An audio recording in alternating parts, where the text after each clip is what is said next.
Hello luxury morning. ક્યારેક આપણે જીવનમાં કોઈને ના બોલી શકતા હોય ને તો બહુ દુઃખી થતા હોય છે. સમજાવું કઈ રીતે કે ક્યારેક આપણે વેપાર કરતા હોય છે તો વેપારમાં કોઈ ઉધારી માંગવા આવે તો આપણે સારો સ્વભાવ હોય એટલે આપણે ડાયરેક્ટલી ના બોલી અને એમ થાય કે પૈસા દઈ જશે, પણ પૈસા પછી આવતા નથી, આપણે પણ ખબર છે.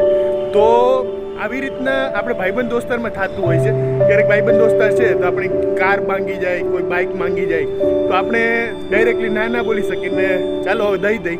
હવે એને કામ એમરજન્સી હોય તો ઠીક છે, પણ કોઈ પણ કામમાં તમારી કાર બાઇક માંગવા માંડે અને પછી તમે અંદરથી દુઃખી થતા રહો કે યાર મારી નવી કાર છે, નવી બાઇક છે, સ્ક્રેચ કરી આવશે તો પણ આપણે ના બોલી શકીએ. જો એકચ્યુઅલી આપણે જો ના બોલી અને તે વ્યક્તિ સમજદાર હશે તો કહેશે કે ચાલ ને ઠીક છે, હું મારી રીતે એરેન્જ કરી લઉં છું.